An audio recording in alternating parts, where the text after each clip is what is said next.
Hi, my name is Adam Collings. I'm the Director of Marketing here at AdMind Analytics, and I'm joined by Mike Query, our founding engineer. And as we all know in the digital marketing space, we are in the process collectively, everyone, of migrating in some form or fashion to GA4 if Google Analytics is the suite of products you use. So we're within a few months of that, 6 to 7 months, if they don't push it back any further. And we wanted to start talking every day. We're going to tackle a different kind of micro topic about what's going on with GA4. And so if you're the tactical operator there, or if your team is in the middle of that project, or if that data rolls up to you, then what we want to do is give you some things to empower that transition, that project, and help you get the most out of that data. So, Mike, you had a conversation last week with a client of ours, and so tell us what you learned and how that is going to apply. So last week we were talking about sampling and thresholding. These are some concepts in GA4 that have existed to some degree in Universal Analytics, but are implemented a little bit differently in GA4, and it had some impact on a migration process of taking some Universal Analytics events and moving them to the GA4 instance.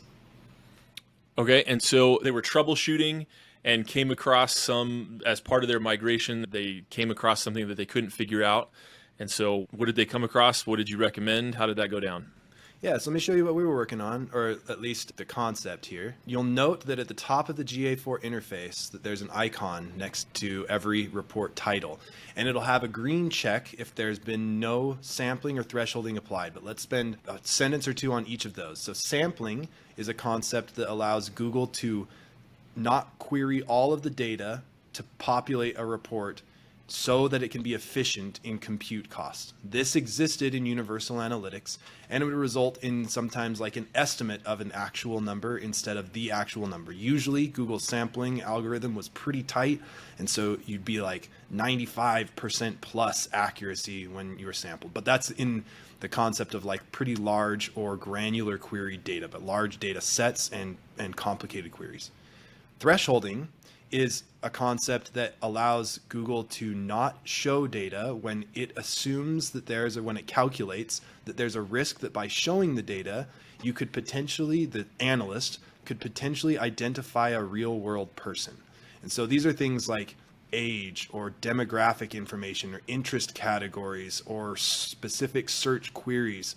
And especially when those things are combined together, it might give somebody the capability to identify a real world person. So Google will hide that data from view in those scenarios.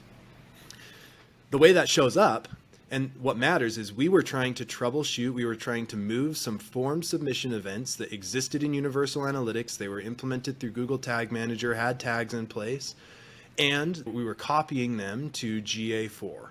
And when you say we, you were working alongside, like what level of responsibility was the person that you were working with? Yeah, so the person that I was working with was a tactician, implementer, and they were working on building reports that stakeholders were going to be looking at. And they were concerned that the data that in the reports that they had built so far, two things, didn't feel right. They were recording no form submissions, and they thought for certain that there had been form submissions in the recent period of time.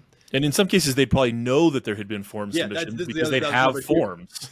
That was number two, is that it didn't match with what their other system said. Their other system said, hey, we have ads conversions from these campaigns, we have form submissions in Marketo, and so GA4 is not recording them. So we looked at, and I'll cancel share here now, but we looked at when you start this sort of a troubleshooting thing, you start with looking at the logic that triggers the event, looking at Google Tag Manager, looking at the conditions that trigger the tags and making sure the variables are appropriate, looking at the network calls to make sure the data actually goes to Google, then looking at Google Analytics settings to say, do we have anything that would filter these events from the reports based on the GA4 settings? We check all those things and everything looks fine, but we still don't see the data in GA4. We noticed that those reports were being thresholded. We were looking at a previous 7-day window in GA4.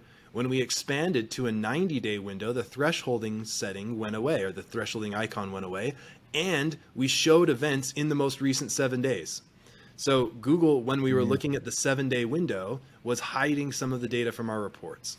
An interesting little nuance. Interesting little nuance. Even though those reports didn't have demographic or age or interest category sort of information, they were just event name and event count. But Google was hiding it because they thought that, because the algorithm that thought that could have been used to identify a real world person, triggered and said, we've crossed the threshold there, so they hid the data.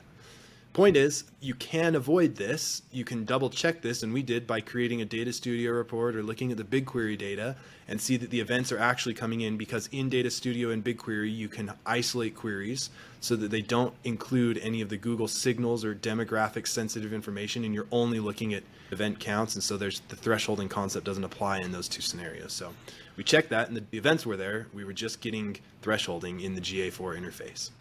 Now, to the individual tactician, that matters a lot because you're dialing down into these daily counts and you're trying to compare what the system's recording. You just set up is actually working. Yeah, versus what you have. As that rolls up to these stakeholders, what does the stakeholder need to know about this particular nuance, if anything, really? The stakeholder needs to know that their tactician knows how to handle these things, one. And number two, that if you looked at the GA4 report, a set of data in the GA4 interface versus a set of data that was coming into Tableau, which is coming from the GA4 API, not the interface, versus a set of data in your Marketo, none of those things would have matched in that scenario, or would have matched the GA4 interface because of the thresholding concept. So it's more of a systems rationalization thing. When you're making decisions, you got to go, okay, if we have no form events in the last 7 days, and that could be a critical thing for us, let's make sure we know where we're making that data judgment from before we start pulling fire alarms. Awesome. Okay, so thresholding, little nuance there. You want to make sure your tactician knows what they're doing. And if they don't and are having hiccups with that, it could definitely impact up the chain with how people are viewing the data. Yep. Okay. Thanks, Mike.